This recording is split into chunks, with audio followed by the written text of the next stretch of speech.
Hola, buenas tardes, amables radioescuchas de esta frecuencia, a donde nos alcancen con esta señal. Tengan muy buenas tardes. Hoy estamos en una edición más del programa Pedagogizando la Vida. Un programa que no busca disertar teóricamente sobre la pedagogía, sino trata de descubrir cómo todos los actos de nuestra vida tienen una carga pedagógica, porque nosotros como seres humanos estamos generando una influencia ya positiva, ya negativa sobre las nuevas generaciones. ¿Qué mejor que fuera una carga consciente del trabajo que estamos haciendo con estas nuevas generaciones? Hoy este programa se engalana. Tiene una visita especial de una compañera, la compañera María del Carmen López Vázquez, una compañera que se ha distinguido por su participación muy activa en las luchas del magisterio oaxaqueño y que por lo menos desde 30 años ha sido una militante activa en esta combativa sección 22. Maestra Carmen, yo no quisiera hablar mucho de ti porque tú con tu propia voz puedes decirnos mucho. Bienvenida, maestra Carmen, buenas tardes, ¿cómo estás? Hola, buenas tardes, querido compañero Lalo, así te decimos de cariño, quienes conocemos ya también desde hace mucho tiempo a nuestro querido compañero Eduardo Castellanos, conductor de este programa. Es para mí un honor tener el gusto de saludarte, de saludar a tu audiencia que nos acompaña en la distancia, que nos sintoniza esta tarde, interesados siempre por escuchar estos interesantes e importantes temas, como tú bien dices, ¿no? Con una enorme carga pedagógica en nuestro diario vivir, en nuestro diario acontecer humano y familiar y comunitario. Entonces, hoy estoy aquí para compartir con ustedes este conversatorio, este cruce de ideas, este encuentro de nuestros sentipensares. Muy bien, y sí, quiero que estén muy atentos porque la compañera Carmen tiene muchas cosas que comentarnos. Ha sido ella, pues, una participante activa en la implementación del proyecto de la educación alternativa. Ahorita vamos a ver el nombre, la maestra Carmen se va a encargarnos de decirnos, la zona escolar. Maestra Carmen, pudiéramos entrar en materia. Explícanos, por favor, qué consiste este interesante proyecto que están haciendo, que lo hace alternativo. Claro, es que sí, con mucho gusto. Queridos compañeros que nos escuchan, hoy me toca, he sido invitada para compartir. Y esto es un momento pues realmente que valoramos mucho porque hemos trabajado tanto y poco hemos atendido el dar a conocer, el proyectar, el que más allá de los espacios escolares en los que trabajamos aquí en la ciudad de Oaxaca, pues conozcan todos, todas, este importante trabajo que venimos haciendo de transformación de la educación y desde la educación transformar la sociedad, que no es nada menor, precisamente como maestros democráticos, que somos parte de nuestra heroica sección 22 de la Coordinadora Nacional de Trabajadores de la Educación. Ustedes saben que desde 1980, en que inicia nuestro movimiento democrático magisterial de los trabajadores de la educación de Oaxaca, y que tuvo como sus, digamos, propósitos y consignas de inicio la democracia sindical, la lucha contra el charrismo sindical de aquel sindicato corporativo, represor, que encabezó Carlos Ongitud Barrios, luego el Baester Gordillos Morales, en dos personajes, pues, muy, innombrables, digamos, en sus actos y hechos, que fueron evidentes y conocidos por todo el país, no solamente en contra del magisterio nacional, sino contra los intereses de nuestro propio país, ¿no? Desde el sindicato, pero que, bueno, en el caso de nosotros, los maestros de Oaxaca, pues siempre con una posición crítica y valiente, nos supimos desde 1980 desvincular, distanciar de esas prácticas charriles e iniciamos un movimiento democrático de los trabajadores de la educación. Yo en particular ingreso al magisterio en 1985, sin embargo, había estado muy cerca de todo este proceso desde 1980 como estudiante y como dirigente estudiantil también desde el normalismo rural, y bueno, del cual yo soy egresada. En 1989 reconocimos que la lucha político-sindical no debía ser solamente nuestro propósito, que debíamos de recuperar los 3 principios principales de nuestra Coordinadora Nacional de Trabajadores de la Educación, que son la democratización de la educación, la democratización del sindicato y la democratización del país.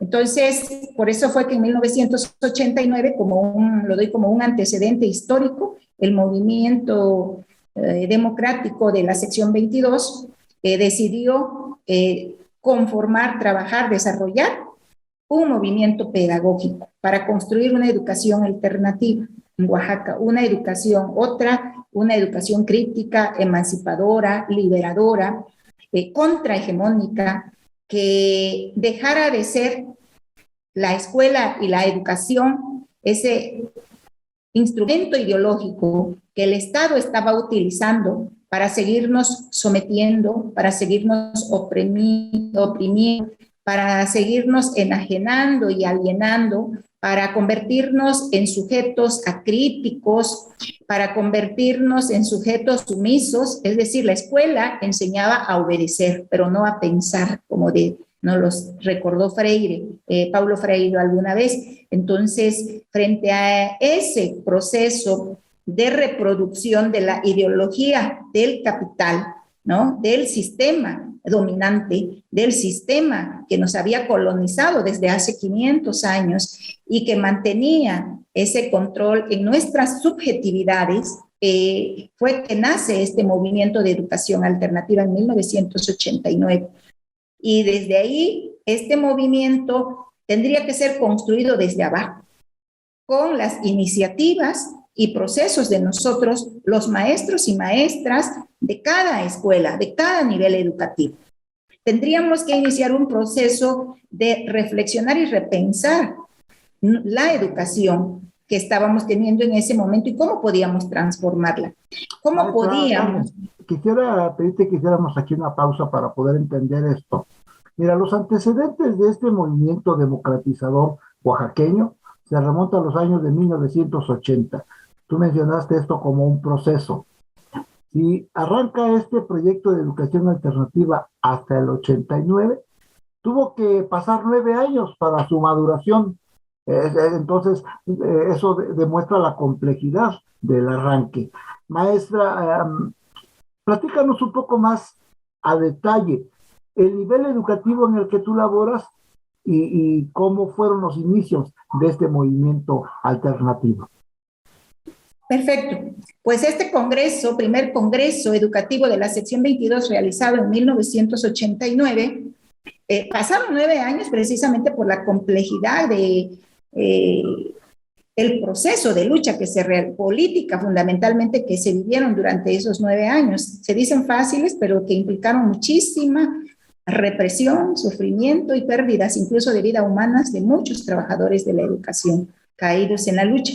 Pero obviamente el magisterio, determinado en su conciencia y en su posición de clase, continuó ahora retomando también la lucha pedagógica, la lucha en las aulas, porque se reconoció que estábamos precisamente siendo los operarios, los ejecutores de los modelos educativos, del paradigma que el Estado venía imponiendo para poder seguir dominando y sometiendo, oprimiendo a la sociedad.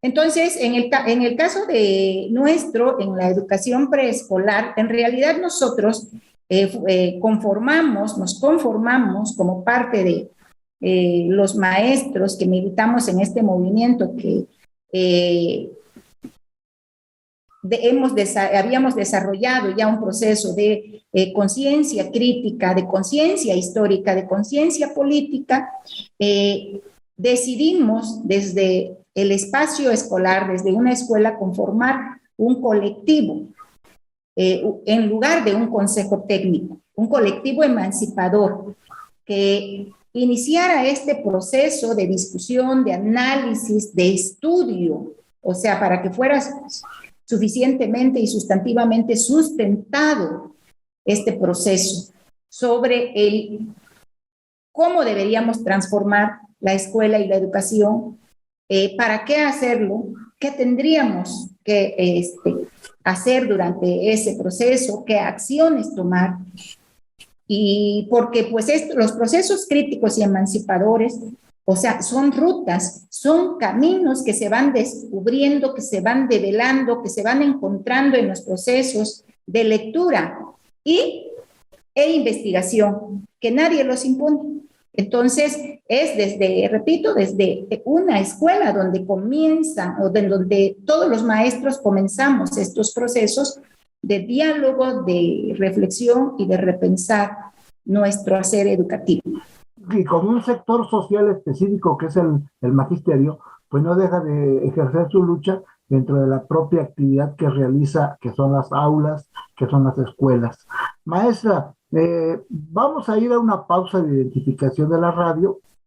¿Qué nombre tomó más adelante en el nivel de educación preescolar? No se vayan, recuerden, estamos platicando con la maestra María del Carmen López Vázquez, en este momento hablando a nombre de los compañeros del nivel de preescolar. No se vayan, regresamos. Oh, bella ciao, bella ciao, bella ciao, ciao. Bien, amable Radio Escucha, ya estamos nuevamente con ustedes. Continuamos en el programa Pedagogizando la Vida, un programa de espacio de reflexión educativa, pedagógica, didáctica, que va dirigido a los padres de familia, que va dirigido a los maestros, que va dirigido a los estudiantes.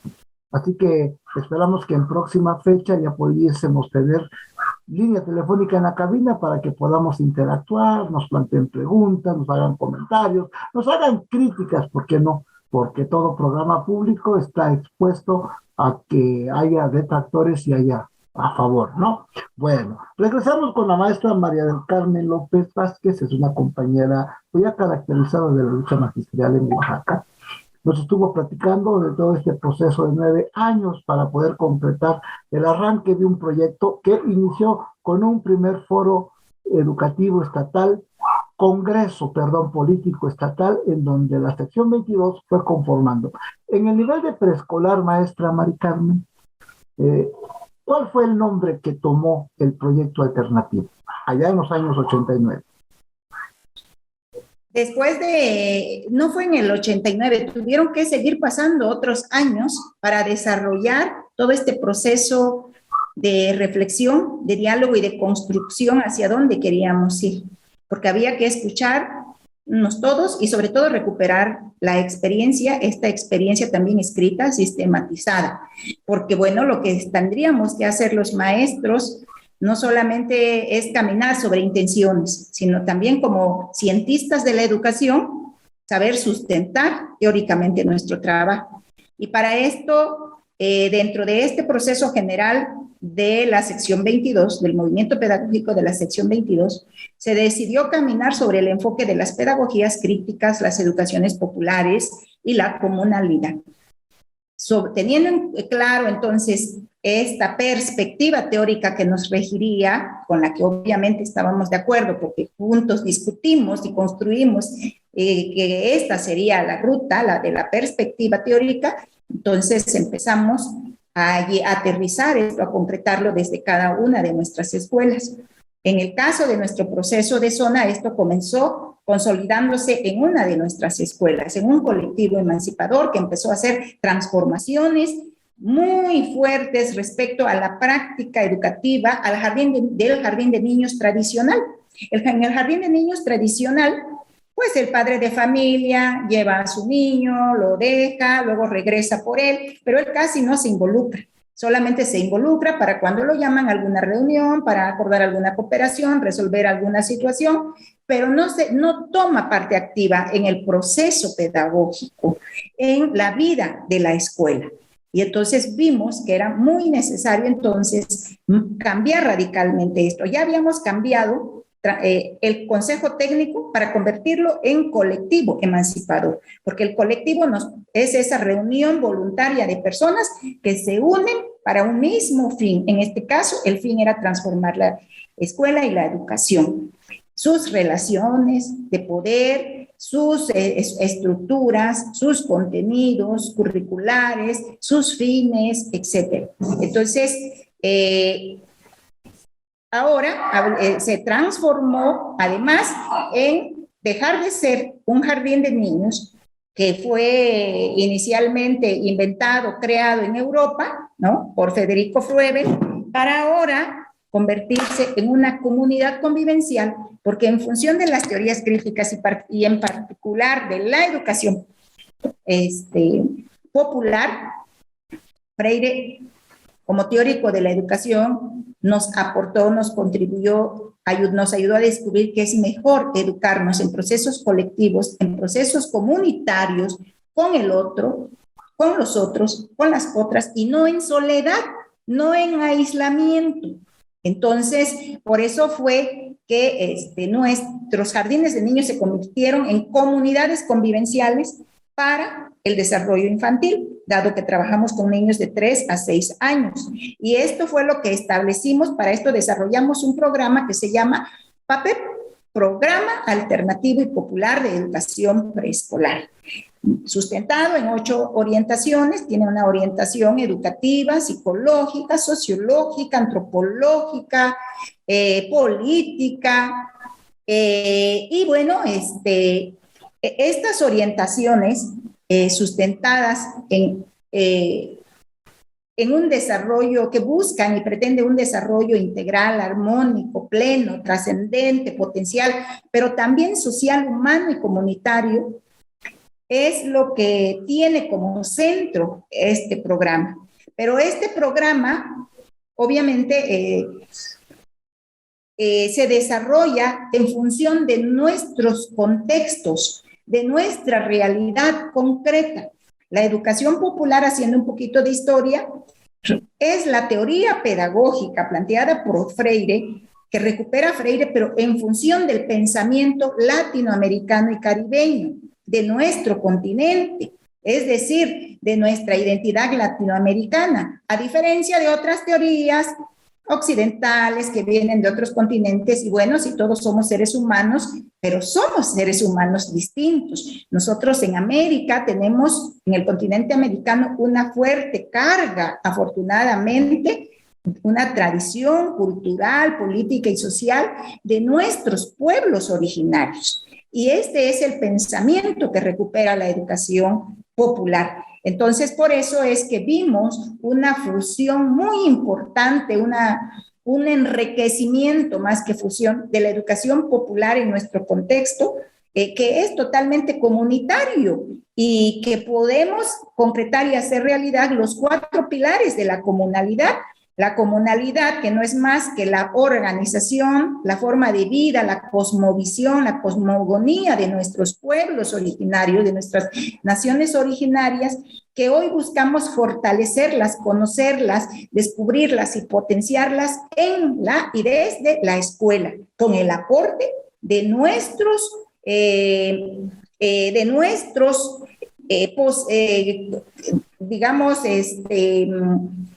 valores tan importantes, de los conocimientos que están ahí resguardados en cada comunidad. Entonces, se trata entonces de que de que la comunidad esté en la escuela y la escuela en la comunidad, de establecer esta relación dialéctica que viene a complementar, a enriquecer la formación de un ser humano, en este caso, hablando de niños de 3 a 6 años, que tradicionalmente venía siendo, en el jardín de niños tradicional, educado en las fantasías de Walt Disney, de una cultura totalmente ajena a él, ¿no? Que era más fácil que conociera un superhéroe a que conociera, a que reconociera algún valor cultural de su comunidad, ¿no? Entonces, algo más cercano a él, y esto estaba siendo tremendamente grave. Entonces, estábamos sacando, educando al niño, a la niña, desde ajeno totalmente a su realidad, a su contexto.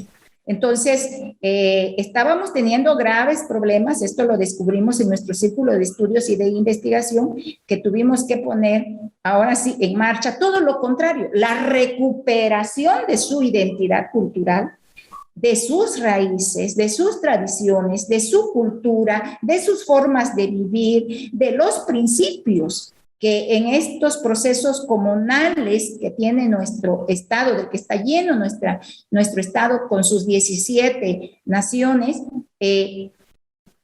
nutran la escuela precisamente con estos principios éticos comunitarios del buen vivir, ¿no? Del buen vivir, de los procesos colectivos, de participación y democracia, de la asamblea, de escuchar más al niño, a la niña, de tomarlos en cuenta para las decisiones, de no solamente pensar y decidir siempre como adultos sobre él, pensando o atribuyéndonos el derecho y la idea equivocada de que por ser adultos nosotros tenemos que decidir por ellos, porque ellos no saben decidir. Estamos totalmente equivocados. Los niños, desde que nacen, piensan y sienten el mundo desde el momento en que entran en contacto con él. Lo comprenden, se empiezan a relacionar con él y sobre todo cuando tienen 3 años ya pueden empezar a reflexionar y actuar sobre el mundo. Es decir, Carmen, mira, qué aleccionador es lo que nos estás diciendo. Y sobre todo ahora que los padres de familia están escuchando, a veces de manera muy periférica piensan que el magisterio solamente se ha encargado de detener la educación, afectando la economía, afectando la marcha normal de la vida. Pero este ha sido un proceso de lucha que ha ido construyéndose, dialogándose, de tal manera que han pasado varios años, como estaba diciendo la maestra Carmen, y que los maestros se han puesto a reflexionar su qué hacer, y han ido descubriendo cosas básicas, maestra Carmen, decías, la comunalidad. Todas las comunidades en nuestro Oaxaca viven en estas costumbres, en esas tradiciones, y este proyecto popular pretende rescatar ese qué hacer con un contenido educativo. Pero, maestra Carmen, en ese repensar, en ese incluir teoría de ese quehacer, se ha contado pues con esfuerzos también de compañeros especialistas, ¿no? Yo recuerdo, maestra, por allá, ayúdame a recordar el año en que vi una vez la presentación del PAPEP ahí en el Teatro Macedonio Alcalá, y ahí pude encontrar algunos compañeros que ya son conocidos aquí para nosotros, el doctor Miguel Erasmus Saldívar, el doctor Marcel Ardea Damián. Coméntanos un poco de la aportación de estos compañeros a este esfuerzo, que ha sido un trabajo titánico, maestra. Adelante. A eso me refería, qué bueno que puntualizas este punto. Voy aquí a enfatizar 2 cosas. A la ayuda de ellos, pero antes voy a enfatizar sobre lo que iniciaste comentando, que lamentablemente se nos ha estigmatizado a los maestros como los rebeldes, escandalosos, que alteramos el orden social. No podemos negarlo, porque la lucha no puede ser tan sutil en el sentido de que ojalá eso fuera lo ideal, ¿no? Que solamente nos entendiéramos dialogando con las autoridades. Pero cuando la autoridad hace de oídos sordos, pues a veces se tienen que recurrir a marchas, entorpecer el tráfico, etcétera, ¿no? Como acciones políticas a las que nos vemos en necesidad de realizar. Pero no solamente hacemos eso. Los maestros, además de cubrir, piensan que vamos a cubrir, los padres de familia o la sociedad piensa que el maestro solamente va a trabajar como va a trabajar el mecánico o como va a trabajar cualquier otro trabajador de una oficina a cubrir un horario. No, señores. La mayoría de nosotros llegamos a nuestro trabajo con una carga muy fuerte de amor y de esperanza a dar de nosotros para nuestras niñas y niños. Y por lo tanto, damos lo mejor de nosotros mismos. Y cuando se trata de dar lo mejor, no solamente nos preocupamos por el método, qué método nos va a funcionar, sino qué teoría es la adecuada para nuestra realidad. Y eso nos exige estudio, mucho estudio. Sí, fantástico, qué interesante, va cobrando sentido este programa. Miren, vamos a un espacio de identificación de la radio, pero queda en el tintero, no se vaya, que la maestra Carmen nos va a explicar ese trabajo que realiza el maestro, que no se le reconoce, que no se ve, pero que se manifiesta en los resultados que ha ofrecido, en las propuestas que ha venido elaborando. Y nos va a platicar ese esfuerzo también de cuántos compañeros han colaborado para el desarrollo de este proyecto. No se vayan, volvemos en un instante. Oh partigiano, me voy contigo. Amable Radio Escucha, ya estamos aquí con ustedes. Continuamos en el programa Pedagogizando la Vida. Hoy nos encontramos platicando con la maestra María del Carmen López Vázquez. Ella pertenece al nivel de educación preescolar y ya nos estaba clarificando y desmistificando esa idea de que el preescolar es como una especie de guardería inocua, donde el niño entra a las 8 de la mañana y el padre lo recoge a la 1 de la mañana, y que sí, para el capital, ese concepto de guardería tiene también una carga económica, es liberar a la madre del niño para que se pueda integrar a la actividad productiva, que es lo que les interesa. Pero la maestra Carmen nos está clarificando, y el esfuerzo que han hecho ellas es demostrar que es también parte del proceso educativo. Pero para llegar a eso se requiere de una preparación constante del maestro. Lo decía la maestra Carmen acerca de ese esfuerzo que no se ve porque se hace en solitario, pero que hoy estamos aquí para socializar. Los señores padres de familia, esto es lo que hace el maestro cuando no se ve, cuando no está en el aula, nada más para criticarlo.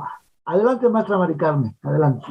Sí, gracias, Lalo. Efectivamente, como tú dices, les debo de decir, platicar a los padres de familia que el jardín de niños, cuando nace en Europa, surge precisamente para ayudar a las madres, para cuidar a los niños, guardarlos como guarderías, pero fue evolucionando. Y por lo tanto, incluso desde la pedagogía crítica y particularmente desde la educación popular, esta etapa de los 3 a 6 años es muy importante en la vida y desarrollo de los niños, porque justo en esas edades encontramos el periodo sensible del desarrollo, que tiene que ser aprovechado completamente porque no regresa más en la vida. Y por lo tanto, los docentes tenemos que estar lo mejor preparados, formados. En ese sentido, esto requiere mucha formación, mucho estudio y mucha ayuda también de especialistas, pero no de cualquier especialista.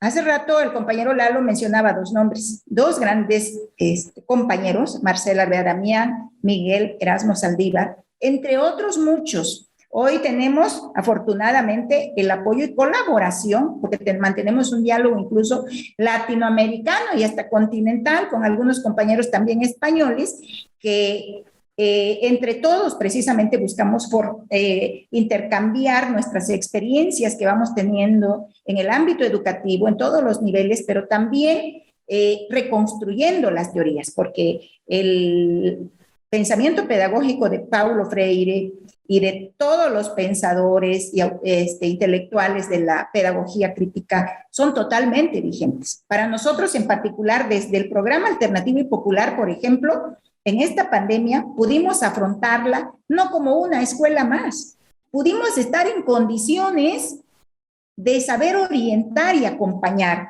a los niños, a las niñas y a sus familias en un periodo inédito que nadie nunca había vivido, en un periodo muy crítico que nos paralizó, que no sabíamos qué hacer, que la mayoría no sabía qué hacer.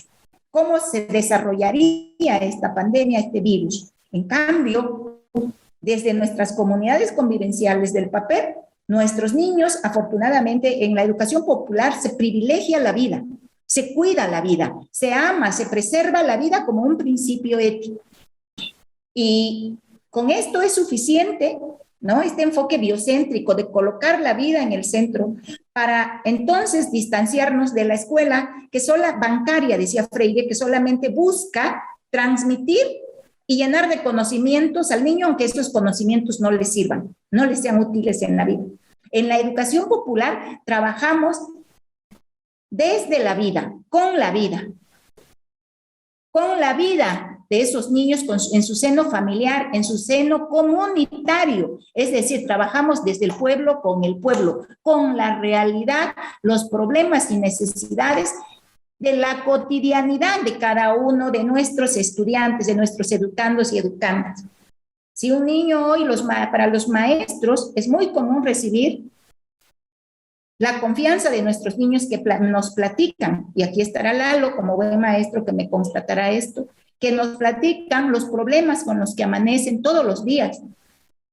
A veces con el estómago vacío, a veces que no se pudo comprobar el tanque de gas, que no se pudo comprar el garrafón de agua, que no se pudo comprar, ¿no? Digamos, que la carne no se puede comprar diario, etcétera. Es decir, los problemas de pobreza, de necesidad, de desigualdad, de injusticias, que un niño tiene a su padre preso porque no tuvo un abogado que lo defendiera y lo inculparon sin que fuera responsable, etcétera. Ante estas necesidades y problemáticas, el docente, el educador popular, tiene que escuchar a sus estudiantes. Y no nada más escucharlos como confidentes. Ah, bueno, ya me lo contaste, ya aquí me lo quedo, te guardo el secreto. No, tiene que acompañarlo.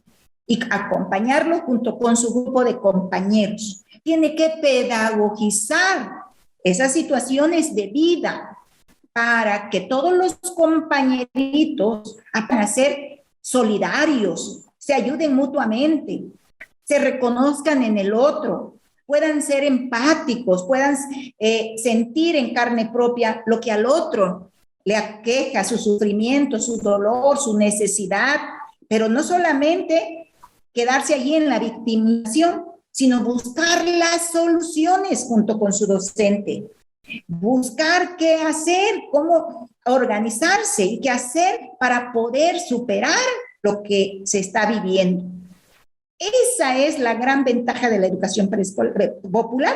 Por eso es que en pandemia nos sirvió muchísimo y nos está sirviendo, porque nuestros niños y niñas, las familias, ya sabían que no tenían que alimentarse con comida chatarra, que tenían que tirar su poco dinero de salarios o de que el dinero simplemente que se ganaban con mucho esfuerzo en sus actividades laborales, consumiendo en los supermercados, en las transnacionales, que es mejor alimentarse saludablemente con las verduras y frutas del mercado y en particular de la temporada, que esas son más baratas además, que se gana menos consumiendo frijoles y lentejas, que no es de pobres como se pensaba comer frijoles, porque además ahora está con la inflación carísimo, ¿no? Que hasta para comer huevos antes decíamos, aunque sea como huevo, pero ahora ya no podemos ni comer huevos porque el casillero de huevos está altísimo, el kilo de pollo también carísimo, entonces hoy se está convirtiendo pues en algo tan oneroso que tenemos que buscar, repensar cómo resolver y obtener una dieta saludable sin que nos implique mucho gasto. Y para eso nosotros desde la educación popular enseñamos a hacer participar a los niños y a sus familias a cultivar sus propios alimentos. No importa que vivan en la ciudad, en una maceta se puede cultivar, en una terraza se puede cultivar si no hay patio. Se pueden cultivar los jitomates, se pueden cultivar una que otra verdura y bueno, entonces con eso nosotros estamos preservando la vida. También con los niños trabajamos proyectos educativos, por ejemplo, de herbolaria, de medicina tradicional. Conocemos e investigamos qué plantas nos pueden curar de una enfermedad, qué plantas pueden fortalecer nuestro sistema inmunológico.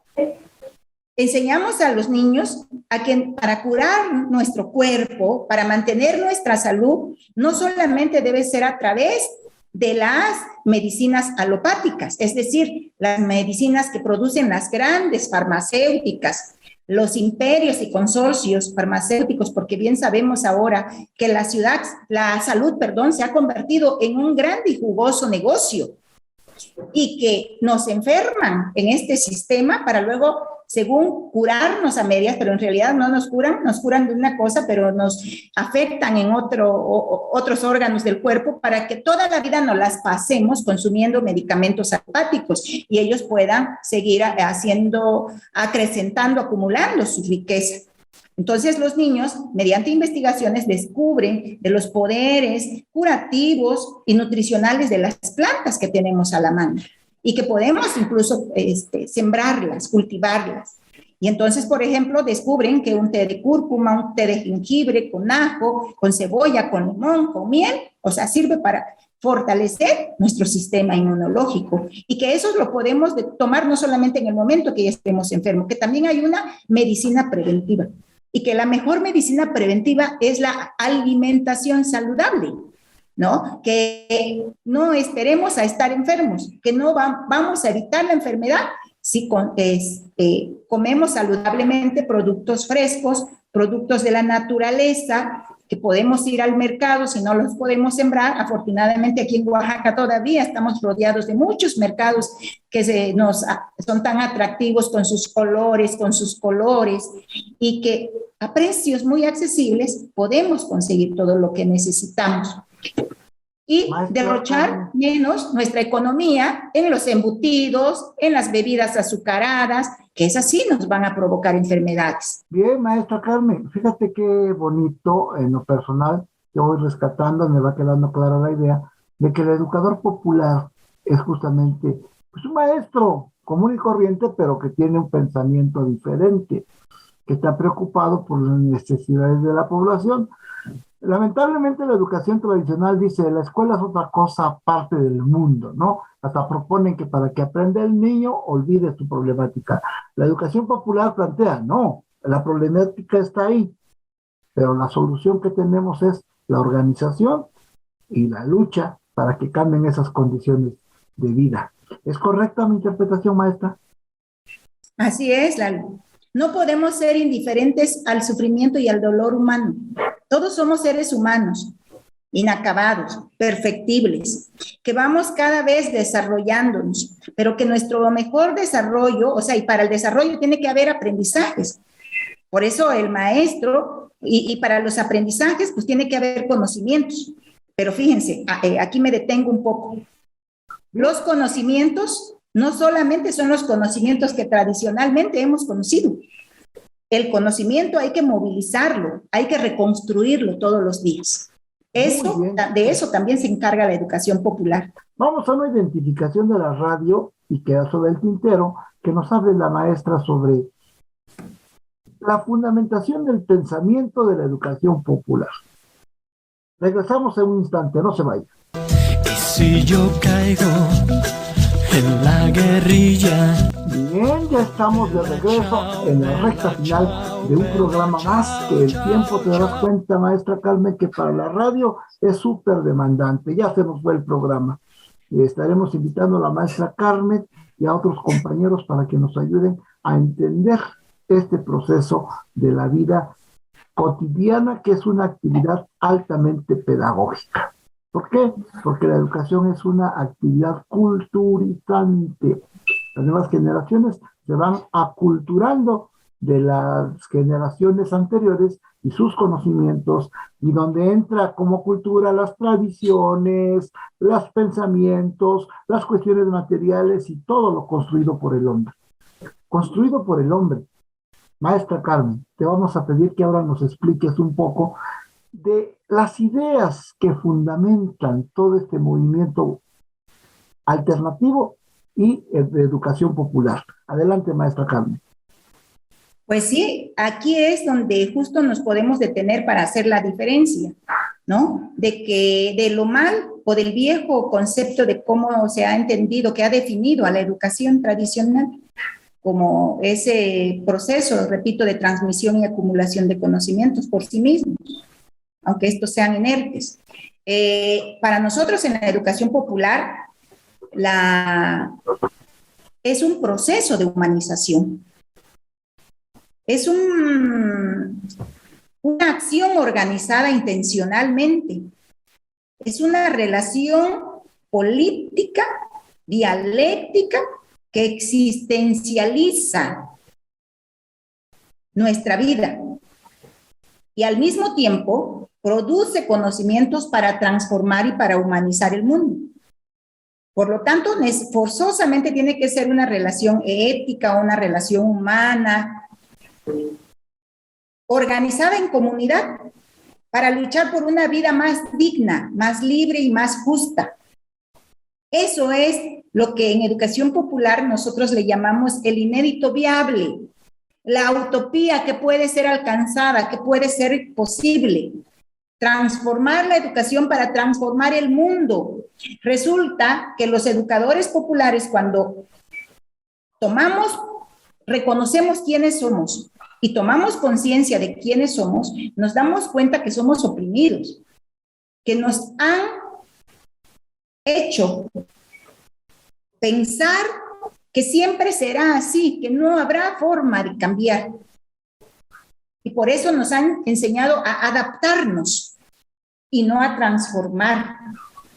Entonces, en la educación popular nosotros desarrollamos los procesos de la infancia, en este caso, para que estos desde pequeños empiecen a vivir plenamente su vida en el mundo, poniendo por delante su dignidad humana. Que un niño, por pequeño que sea, de 3, de 4, de 5, de 6 años, tiene el derecho a ser respetado en su dignidad por delante. ¿Qué significa eso? El derecho intangible de la dignidad, que no se ve, pero que lo poseemos todos los seres humanos. Que tenemos, por el simple hecho de ser seres humanos, que sentimos y que pensamos y que tenemos una vida, tenemos derecho a ser respetados por el otro, a ser tratados igual, en igualdad, que tenemos libertad y que tenemos derecho al desarrollo que nos los obstaculiza el propio sistema y la propia escuela cuando es autoritaria, cuando es antidemocrática y cuando es vertical, cuando hay un director y un maestro autoritario que solamente le da órdenes agresivas al alumno o al padre de familia, que no lo escucha, que no en sus razones, que no lo considera, que no busca soluciones con él en función de su necesidad o problemática. Entonces, todo lo contrario, en la educación popular, repito, aquí amamos la vida, cultivamos la vida, porque nos desarrollamos en la vida. Nos reconocemos en la libertad, pero también en esa riqueza cultural e histórica de nuestro pueblo. En la educación popular, el maestro, el docente y todos nos tenemos que reconocer, como decía hace ratito, en nuestra condición de oprimidos y que necesitamos salir de esa condición, que necesitamos emanciparnos y liberarnos, tener derecho a una vida digna.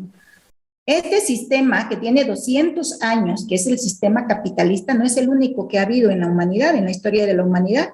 En 200 años se ha acabado el planeta. Ha deshumanizado a la humanidad. Entonces, ahora, ¿cuál es la tarea? Es humanizar la educación para volver a humanizar la humanidad, válgame la redundancia. Es decir, poner en el centro no solamente la vida humana, sino toda forma de vida, la del planeta, la de la naturaleza, así como lo hacían nuestros pueblos originarios, que por siglos, porque se habla de que nuestra cultura, nuestra civilización mesoamericana tiene 15,000 años de antigüedad, que por siglos ha sabido vivir en una relación de respeto y armonía con la naturaleza sin destruirla. Porque como dice Enrique Dussel, un gran teórico, nosotros somos parte de la naturaleza no nos pertenece. Y en cambio el sistema capitalista ha creído y ha hecho creer que la naturaleza se puede explotar y sobreexplotar porque nos pertenece.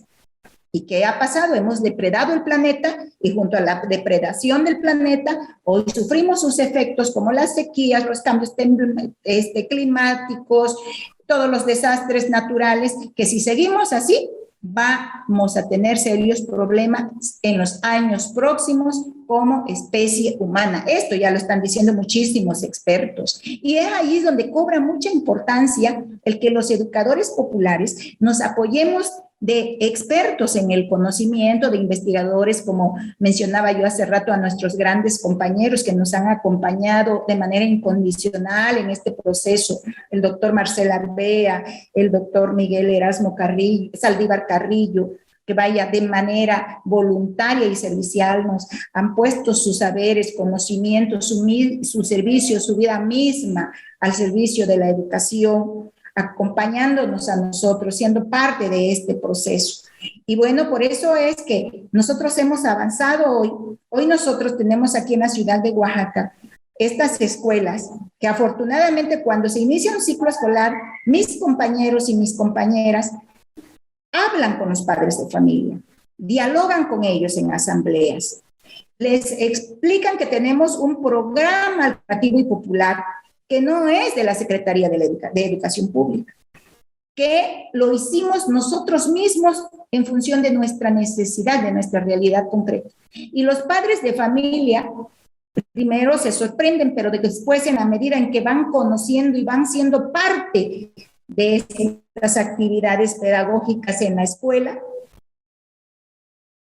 las experiencias, han sido tan hermosas que terminan siempre valorando, agradeciendo, reconociendo esta labor distinta que hacemos en nuestras escuelas y nos piden, nos solicitan que ojalá en la primaria y en la secundaria continuara este proceso de educación popular, porque esto sí los dignifica y en sus palabras nos dicen, maestra, maestro, yo pensé que solamente me tocaba traer a mi hijo a la escuela y hoy he descubierto que en este ciclo escolar yo también aprendí.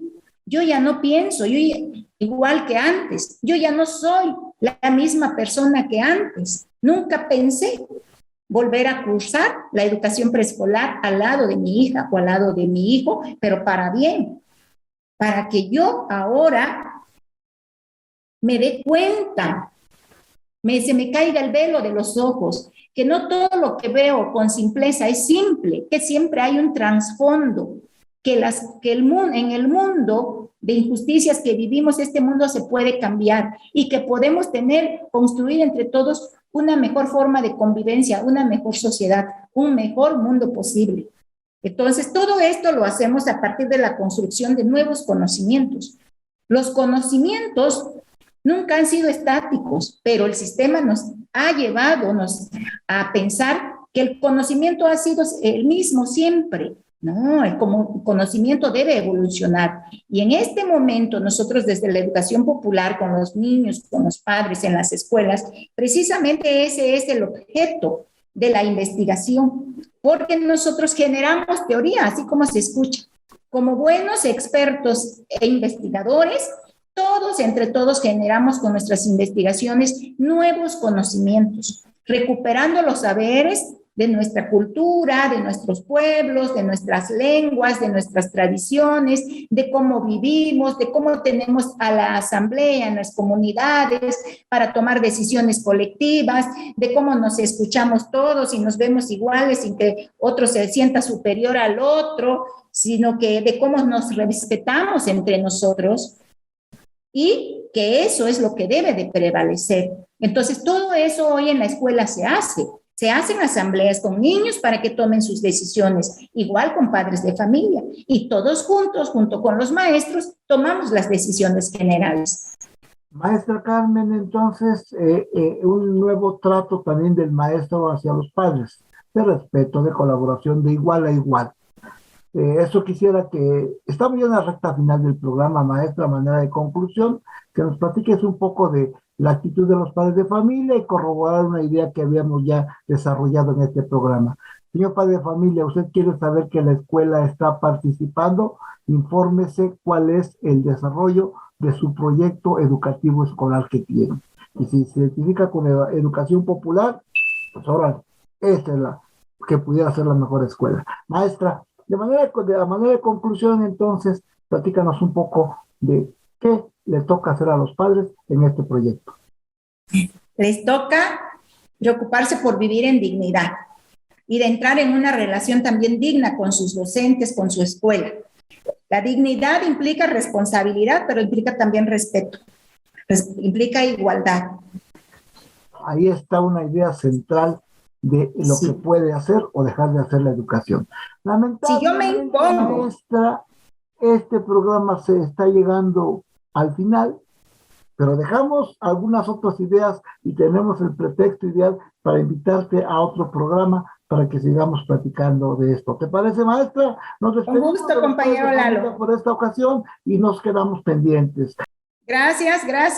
Muchas gracias a quienes nos escucharon y si hay oportunidad seguiremos dialogando. Buenas noches. Buenas tardes. Buenas noches. Hasta la próxima.